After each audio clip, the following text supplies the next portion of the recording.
This evening, the heads of Guyana's security forces attempt to ease the fears of the nation's private sector. University of Guyana to host first ever Diaspora engagement conference. And tonight, one internationally known prison reform expert explains how to avoid a repeat on Camp Street.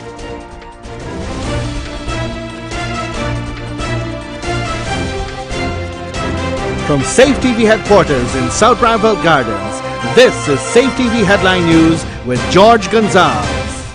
Headline News is now being streamed live on our YouTube channel. Join us. Last Friday at the Georgetown Club, members of the Private Sector Commission, the Georgetown Chamber of Commerce, the Interreligious Organization, and a few other stakeholders met with the Ministers of Public Security and Public Infrastructure, the Police Chief, and the Director of Prisons. Tonight, we have two comprehensive reports on this meeting. As we will hear from Wendell Jeffrey in the first report, the meeting, which was hastily called by the businessmen, seemed to have served its intended purpose. George, the minister made public the names of those who were released based on the limited time they had left on their sentences. However, the Private Sector Commission, who had called for those names to be released, found themselves defending that call. Their names have already been made public when they were, incarcerated. So what's the value of... I believe it will lend to some public confidence. Mr. Ramesh Duku, who is the past president of the Private Sector Commission, said that they are fully prepared to work with the government on this issue, especially in regaining the confidence of the shopping public.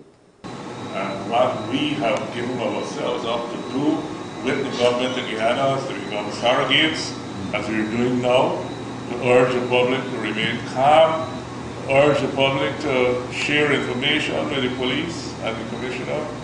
I believe that some level of confidence will be restored in my mind. And we have urged the minister, we have urged the commissioner of police to continue to communicate with the public. That is how the confidence will be restored. About public confidence. And people wanted to have a feeling of who is these people being released and shorten their sentences. And it had to do with public confidence. That was businessman and flight captain Jerry Govayo. He went on to say this. Correct. I was particularly concerned about why it happened in the first place, and it should not have happened in the first place. And second of all, what are we going to do to prevent it?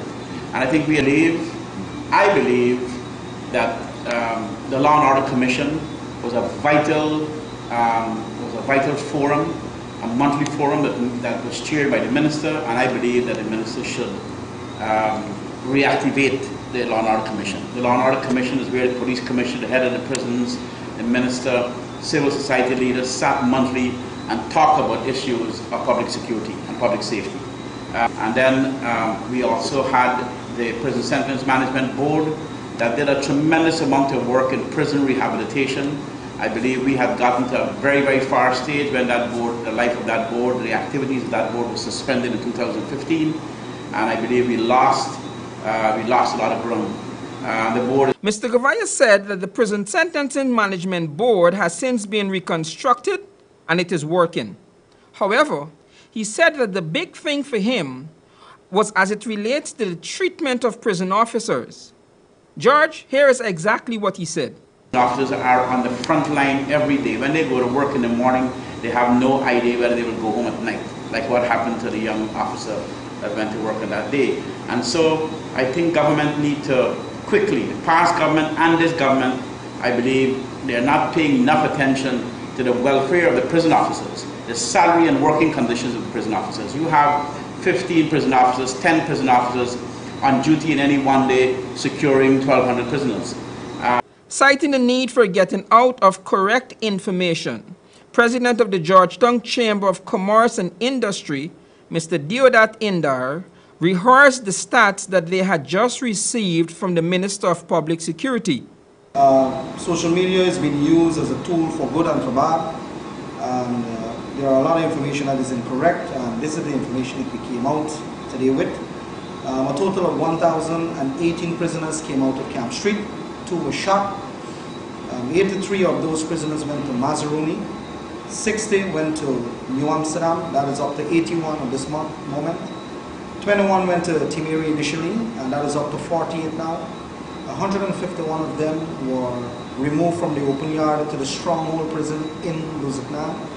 And within the entire prison system, 57 of the prisoners that were in the prison system that were about to be released in a week or 2 weeks' time up and coming, who have served out their sentence or 2/3 of their sentence, we understand, were released. 57 of those. We asked about those, and we were told they were people who have already served out most of their sentence, and the minister had within its right to release them, to free up space within the prison so that you can take the more high-risk prisoners into stronger hold prisons. The businessmen are of the opinion that the administration is on top of things. They promise to remain engaged in the situation and have promised to hold the administration's feet to the fire until the escapees are recaptured and the society returns to normalcy. For Channel 2 Headline News, I am Wendell Jeffrey. Thanks, Jeffrey. Recently, the government of Guyana has been touring the world. Each step of the way, they have been reaching out to the diaspora. The coalition has been working assiduously to encourage members of the diaspora to invest in Guyana. Now, the University of Guyana has joined the chorus of voices calling for Guyanese abroad to look back to their homeland for business pursuits. This month, UG will be hosting its first ever Diaspora Engagement Conference. This 5-day conference is from Sunday, July the 23rd to the 28th of July, and it is expected to attract Guyanese throughout the diaspora. UG Vice Chancellor Professor Ivelaw Griffith explains. And the conference week is a week not only of traditional speeches and discussions. We're planning to give an opportunity for Guyanese who are coming to the conference and for Guyanese here to learn and know more about Guyana. So we have 10 locations for people to go to: Iwokrama, Kaichor, Arrow Point, Linden, and the winery at Pandama. We also have an opportunity at conference for Guyanese from the diaspora to give back. We have about 8 or 9 elements. If you're interested in healthcare, here are some hospitals. If you're interested in social welfare counseling, here are some schools or workshops. The event will take place at the Ramada Princess Hotel in Providence, East Bank, Demerara.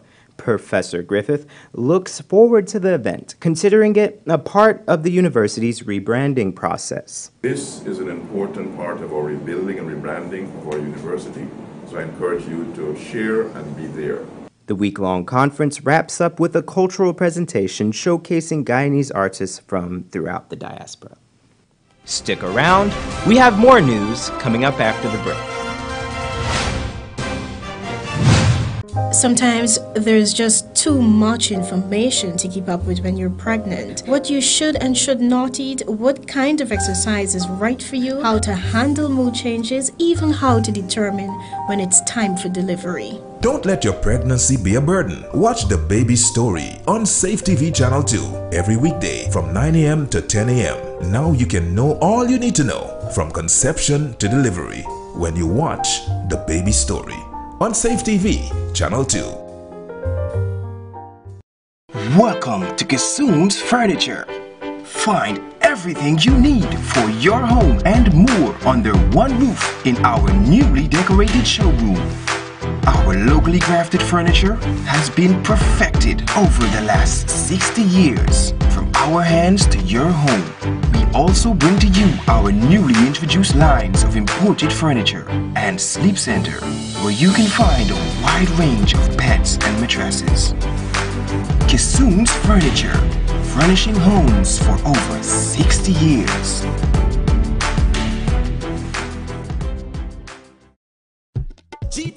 Want to see the Amazon Warriors live and win tickets to the greatest cricket event of the year? Then show us your Warrior dance and you can win. It's easy.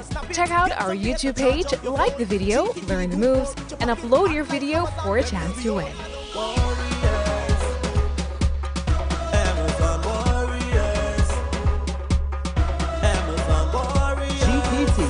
sponsors of the Guyana Amazon Warriors. GTT, do more.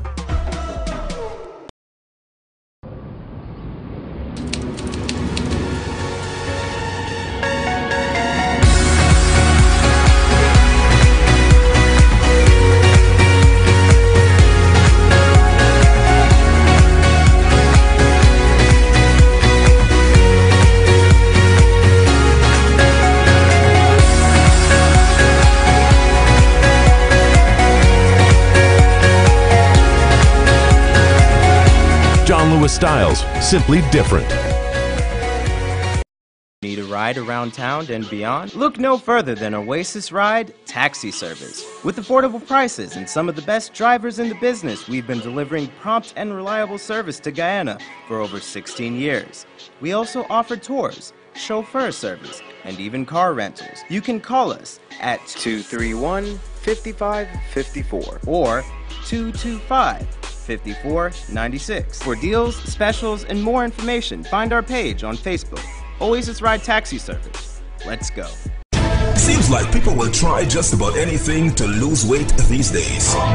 But nothing works better than proper dieting and exercise. So if you're guilty of eating the wrong foods, not finding time to exercise, or can't afford a gym, join Safe TV Channel 2 for Body and Spirit. Aerobics workout with Dick Nunez. Hello, I'm Dick Nunez. Welcome to Body and Spirit Aerobics. Weekday mornings from 7 a.m. to 7:30 a.m. Don't hesitate. Act now, because your greatest wealth is your health.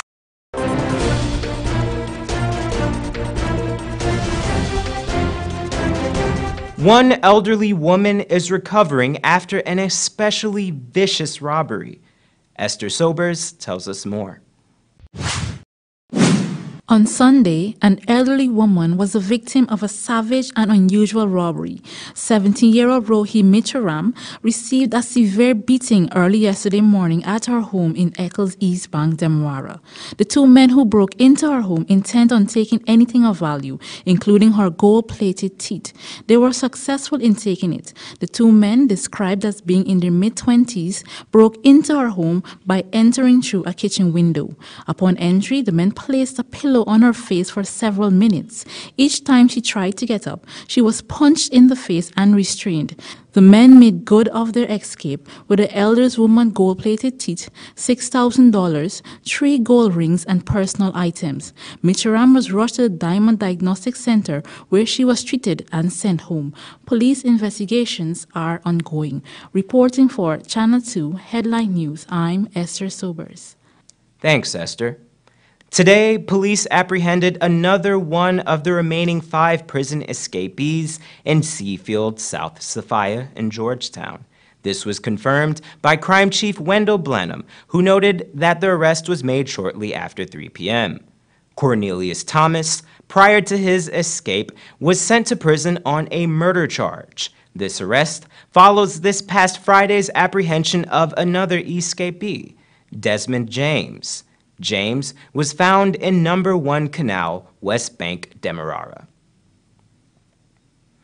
At the last Friday evening meeting between the ministers, lawmen, and the business community, the stakeholders had some frank words for the authorities. They spoke of the need for the restoration of public confidence, the institution of policies that will reduce the likelihood of this happening again, and the need for the government to continue to engage the PSC until this situation has returned to normalcy.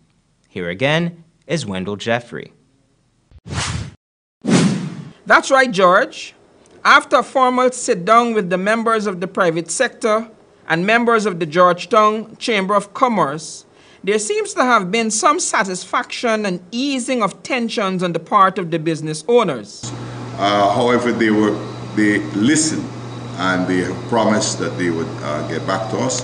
I think we need to be more informed. We want to look at the transparency. We want to look at what is the effects of the whole movement of prisoners, the various prisons. I think that's a big issue because we want to make sure that you don't have a third prison break. There are a lot of things that they alluded to. The ministers told us today that you have to amend the law to move prisoners who are on remand to other prisons like Mazeron, right? Because the law didn't permit that. There's some of that issue that they're facing, and you know, they have got to do a lot of work. It's a serious situation, and for this meeting to be a successful meeting is for them to come back to us and keep us informed. That was Chairman of the Private Sector Commission, Mr. Edward Boyer. Also speaking from the head table was businessman Mr. Ramesh Duku, who offered these sentiments. The government of Guyana has embarked on meeting people to restore confidence, to recommend a daily press release from the Commissioner, a press conference from the Commissioner, a public statement every day to ensure the public know that they are making progress with regards to all the matters. When asked about the possibility of the business community offering monetary rewards for actionable intelligence, the PSC chairman said this. We have thrown that out. The commissioner has indicated by his gesture that it's something he will take on board. In a word of caution to the press, Mr. Boyer had this to say. I'm urging the press and all the media houses, don't try to make sure that we be responsible people. Do not panic people. Don't panic people. Don't use this to sell newspapers or you know, your media houses with sensational news. For Channel 2 Headline News, I am Wendell Jeffrey. Thanks, Wendell. Don't go away. We have more news after the break. Sometimes there's just too much information to keep up with when you're pregnant. What you should and should not eat, what kind of exercise is right for you, how to handle mood changes, even how to determine when it's time for delivery. Don't let your pregnancy be a burden. Watch The Baby Story on Safe TV Channel 2 every weekday from 9 a.m. to 10 a.m. Now you can know all you need to know from conception to delivery when you watch The Baby Story on Safe TV Channel 2. Need a ride around town and beyond? Look no further than Oasis Ride Taxi Service. With affordable prices and some of the best drivers in the business, we've been delivering prompt and reliable service to Guyana for over 16 years. We also offer tours, chauffeur service, and even car rentals. You can call us at 231-5554 or 225-5496. For deals, specials, and more information, find our page on Facebook. Oasis Ride Taxi Service. Let's go. Want to see the Amazon Warriors live and win tickets to the greatest cricket event of the year? Then show us your Warrior dance and you can win. It's easy. Check out our YouTube page, like the video, learn the moves, and upload your video for a chance to win.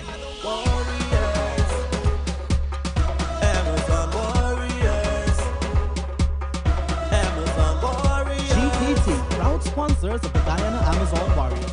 GTT, do more.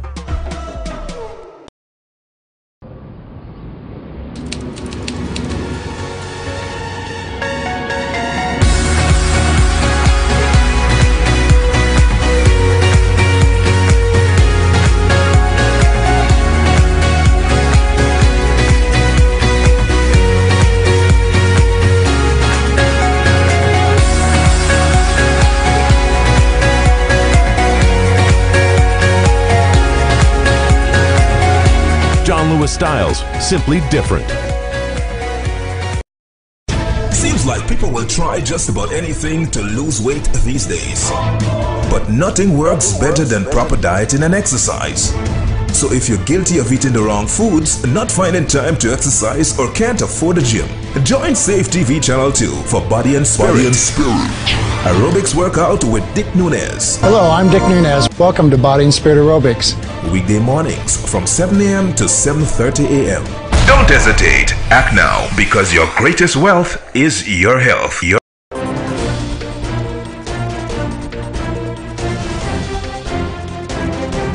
The Russian novelist Fyodor Dostoevsky once said the degree of civilization in a society is judged by entering its prisons. Last week's events and the country's response to it reveals some ugly truths, truths that this nation must face. As the security forces of this country continue to search for the remaining escapees, one thing remains apparent. One fact is undebatable. The time for prison reform is now. I am speaking today with Wendell Jeffrey of Practical Christianity Ministries. Yes. According to him, he says if the nation had adopted some of the principles that he's already put into place in the United States and other nations, the events of Camp Street and even the events in the past could have been avoided. Correct. So can you please tell me what are some of the things that, in your mind, that caused this? One of the things that we had happening is we have a massive overcrowding problem in our facilities. All of our prisons are overcrowded. And they're overcrowded because what we're doing is we are bottlenecking the system.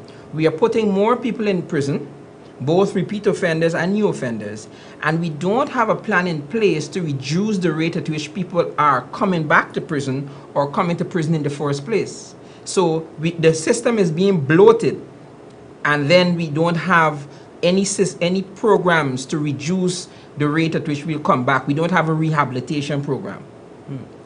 And so you're saying that these problems, they don't just stop at the jail itself. It goes beyond the jail? Yes, because what happens is that you don't have a system in place where the guys come out from being incarcerated with any skill that allows them to not go back in. So they come back into society, they become menaces to the society.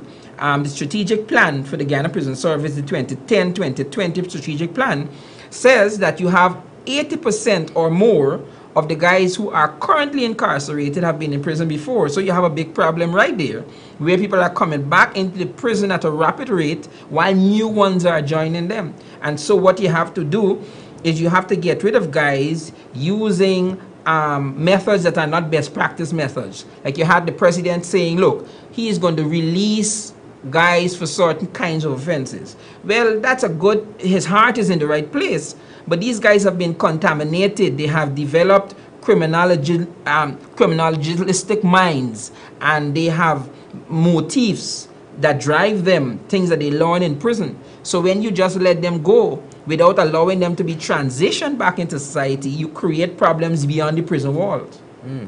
And so I'm pretty sure, aside from the cost to businesses and the other things that happen when they go and commit these crimes, I'm pretty sure it costs the state a lot of money just even to house these people. Well, a precursor Google search would tell you that it costs the government of Guyana about $400,000 a year to keep one prisoner. $400,000 a year. When you multiply that by the about 23,000 people you have, you see what's happening there. And that $400,000 is not, that is operational costs. That is not for vehicles, it's not to build prisons or any of the unforeseen cost spending. That is the average cost of paying the prison wardens, buying the food and so on. So you really bloating a system, and you're spending a lot of money, when if you had systems in place to rehabilitate the guys and girls, you would not have to spend that kind of money.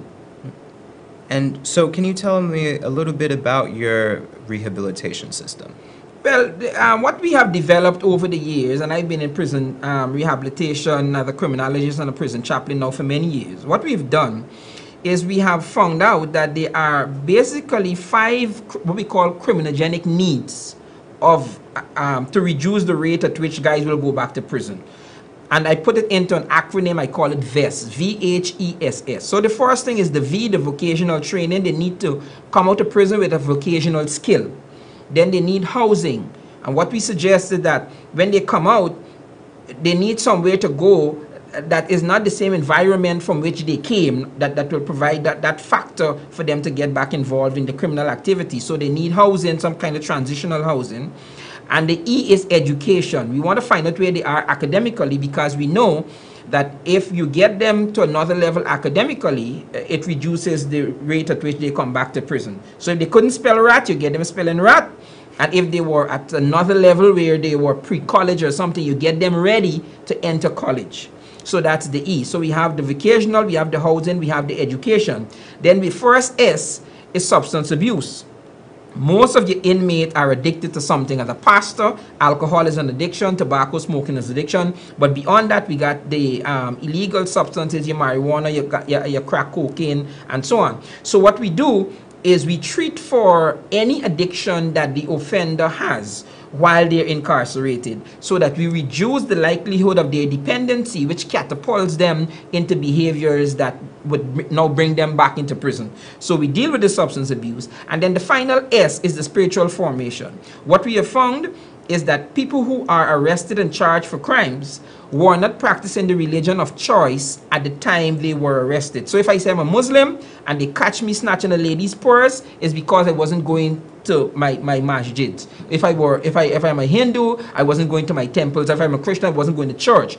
Well, that is what we found. So one of the things you do as a part of the rehabilitative process is to get the guys back to the religion of their choice. So in the rehabilitation center, you have the imams coming, the pandits coming, the pastors, the priests, and so on, that the individual chooses. So this is not something that is being forced on them. So if you like a pastor or imam, you recommend and you make an arrangement, and that person comes to meet with you and so on. So if you put those criminogenic needs as a holistic package, then you reduce the rate at which guys and girls come back into prison.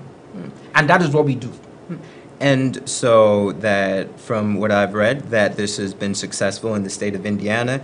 So can you tell us what was the size of the prison population that you had worked with at the time? Well, Judge, I'm glad you asked, because my coming back to Guyana, one of the things that I was happy about is when I found out that at any one time, you've only have about between 22 and 2,500 people locked up in our 6 penal institutions. We have mostly 5. The 6th is the for the children.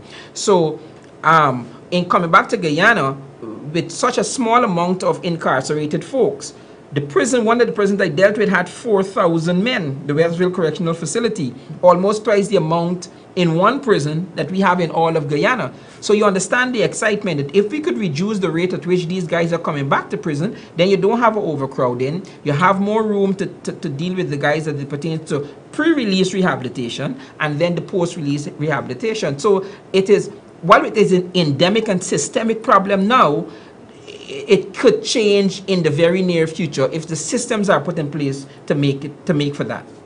So with a little bit of investment and a little bit of tweaking of the systems and the infrastructure that we have today, we can essentially avoid almost all of the problems and the criminality that this system currently creates. Correct, because if you look at there was a commission of inquiry that happened last year after the guys died in the fire. But before that, this administration and the last administration were working on the 2010-2020 strategic plan. And if you look at the plan says that upwards of 80% of the guys in prison were there before. So if you have a rehabilitation program that reduces the rate at which guys come back to prison, then you can cut, in 3 to 5 years, you can cut your prison population size in half, and then use the guys who have been rehabilitated to go back into your communities, your Tiger Bay, your West East and West Ramville, your Alboystown, and they can go now, having been rehabilitated as ex-offenders, and work with reducing the rate of new crimes and new criminals. So it's very doable. It's not a pie in the sky, but it has not been tried, and it has been in Guyana, but it's the best practice outside of Guyana. So it sounds like it's the practical thing to do. Well, that's practical Christianity. That's what we do. All right. Well, thank you for speaking with us. It's very interesting stuff, and we hope that you can definitely come in again and definitely speak a little bit more on this subject. My pleasure. Yes. And so, coming next, we have, on the topic of prisons, Esther Sobers tells us a little bit more about the goings-on in Mazeron prison. Esther? George, works are already in progress for the expansion of the officers' living quarters of the Mazeron prison. Senior Superintendent Alexander Hopkinson noted that a number of single quarters will be built to accommodate more prison officers. There are presently 6 houses is being erected by two contractors, Mr. Rampasad and Mr. Ramjan. They're having another 6 is being contracted out to Mr. Kisoon and Mr. Nazir. These houses basically for family quarters and it's part of our moving to correctional package. And Mazeron have great improvement and this is part of our improvement. We have to have additional staff and we have the prison, a new prison, we have to have additional staff in place and that's the purpose of these houses. And they will also have other quarters erected also. Adrian Ragobir, an engineer at AAV Ragobir General Construction, is responsible for one of the 4 lots to be further constructed. He explained that about 3 houses are 85% completed. The size of the living quarters is basically 22 by 30 feet. It entails 3 bedrooms, a living room, a patio, a kitchen area, and that of the washroom. The works outlined here, as you can see, is wood and concrete. The upper floor will be finished. That will be inclusive of electrical installation. The expansion of the prison was initiated after completion of the Commission of Inquiry following a fire and deaths of 17 inmates of the Georgetown prison on March 2016. Reporting for Channel 2 Headline News, I'm Esther Sobers. And now for the weather report.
And that has been Channel 2 Headline News for this Monday evening.